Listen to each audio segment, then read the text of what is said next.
It's an experiment. The brain dead pregnant black woman in Georgia is an experiment. They are experimenting on her a la Henrietta Lacks. Okay. They are wanting to see if they can incubate babies via women who are unconscious or brain dead. If they can use us as human incubators. And they're using a black woman to do it first. Hope this helps. And I have to keep it 100 before I spaz out in this video. Thank you to the nurses and the doctors that really care about black people. We really appreciate you. But on this channel, we hold racist institutions accountable, because if we don't, who will? And for you, Emory Hospital, and for you, Northside Hospital, you big dummies, I cannot let this shit slide.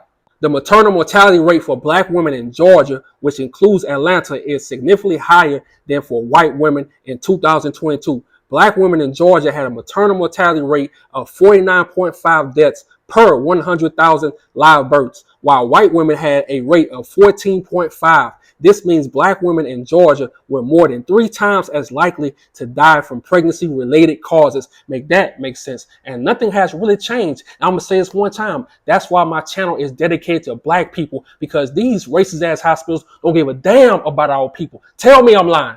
And before we talk about Adriiana Smith, I did multiple videos of black women being murdered in these hospitals by these doctors on purpose while in labor. Women like Christine Fields, her fiance is still fighting for justice. Women like Tanisha Evans, her family is still fighting for justice. Women like Felicia West, her family is still fighting for justice. Women like April Valentine, her family is still fighting for justice. I can go on and on. I told y'all, the game is cold.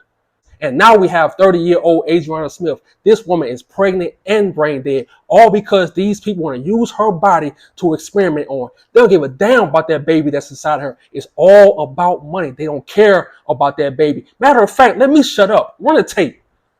This morning in a Metro Atlanta hospital room, a mother lies brain dead. Her family left reeling. Machines are keeping her body functioning only because she is pregnant.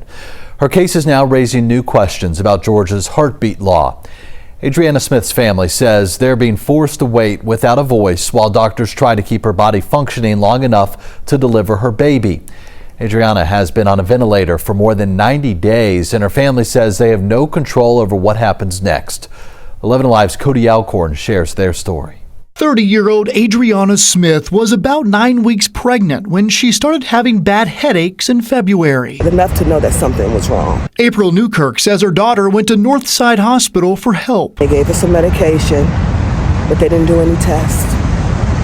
They didn't do any CT scans. If they did, they would have caught it. The next morning, Adriana's boyfriend noticed something was terribly wrong. She was gasping for air in her sleep, gargling. More than likely it was blood. She was taken to Emory, Decatur, and then she was transferred here to Emory University Hospital, where Adriiana worked as an RN. Unfortunately, there was nothing doctors could do. They did a CT scan and she had blood clots all in her head. So they had asked me if they could do a procedure to relieve them, and I said yes. And then they called me back and they said that they couldn't do it. Doctors declared Adriiana brain dead. I feel as if somebody dropped the ball at the hospitals, and her boyfriend asked, please keep her. If she was kept at the hospital, we wouldn't be here. Because of Georgia's heartbeat bill, which bans abortions after a fetal heartbeat is detected, her family says they weren't given any say in what happens next. It's torture for me. I come here and I see my daughter breathing by the ventilator, but she's not there. And I'm touching her, and she has a son. So wait, you telling me the same hospital she was an RN at, the same hospital she worked at, that's the hospital she's in right now, brain dead? Make it make sense. Nah, I'm not going for it. When she took that trip, when she took that visit to Northside Hospital, what did they do to her? Because it's not adding up. The real question is, why is she brain dead? Who did something to her when she went to that hospital? Who gave her something when she went to that hospital? Because like I say, it's not adding up. We need answers now. And I have to keep it 100. These people are fake and phony. They love to act like they care if a baby is being aborted or not. They don't care. It's all about the money. This heartbeat law, that's to benefit these racist institutions. That's it. Who you think going to pay for that hospital bill when she has that baby while she's brain dead? Emory Hospital is only keeping her plugged up to those machines so they can run the bill up and they can experiment on her body. They're going to take time experimenting, studying her body, studying a black woman's body like she's an animal. I told you the game is cold. Oh, y'all think I'm crazy, huh? Well, let's bring out the index card so I can show y'all that Emory Hospital been torturing black women. Check this out. And this one is dissecting black bodies. Yes, evidence suggests that Emory Hospital or its predecessor, Georgia Medical College, was involved in the dissection of black bodies in 1889 during renovations at a building once part of Georgia Medical College. 10,000 bones were uncovered in the basement, and markers indicated they had been dissected. This discovery confirmed a history of using black bodies for medical education. Additionally, Emory College did not admit women until 1953, indicating a possible historical context of discrimination. Make that make sense. So like I say, they using her body to experiment on right in our faces. I told you the game is cold. These people don't give a damn. How the hell was they dissecting our people and just moving on with life like we go forget about that? Hell no. So that's why they always telling you to forget about slavery. Let it go. That's the past. So once you forget about it, they keep doing it over and over and over again. But there's more. And this one is about John Emory. Yes, Emory Hospital, along with Emory University itself, is named after John Emory, who was a Methodist bishop and slave owner. Emory University has acknowledged its historical ties to slavery, and the institution's founders were slave holders, aka slave owners. Make that make sense. But they want to tell you that slavery is over. They want to tell you let slavery go. It's in the past. Meanwhile, look how they treat our black women. And it's 2025. This hospital is still named after a slave owner. So Adriiana Smith being in that hospital pregnant, and while she's brain dead and they forcing her to have the baby, it don't surprise me. It's not by mistake. I told y'all the game is cold when it comes to our people. But there's more. And this is the maternal mortality at Emory Hospital in Atlanta.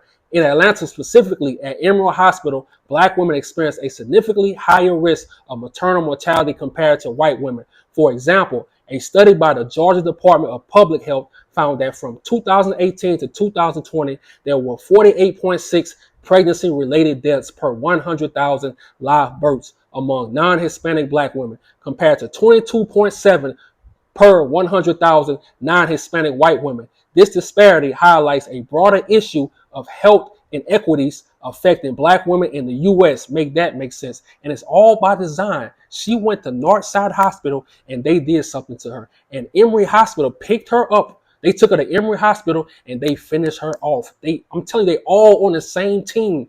All these hospitals. I tell y'all all the time, we can't trust none of these people like completely because they all in on it together. The hospitals, the news outlets, the politicians. I can go on and on. I told y'all the game is cold, but her mother said something that stood out to me. Check this out. Newkirk said her daughter had intense headaches more than 3 months ago and went to Atlanta's Northside Hospital, where she received medication and was released. The next morning, her boyfriend woke to her gasping for air and called 911. Emory University Hospital determined she had blood clots in her brain and she was declared brain dead. Northside did not respond to requests for comment Thursday. Emory Healthcare said it could not comment on an individual case because of privacy rules, but released a statement saying it uses consensus from clinical experts, medical literature, and legal guidance to support our providers as they make individualized treatment recommendations in compliance with Georgia's abortion laws and all other applicable laws.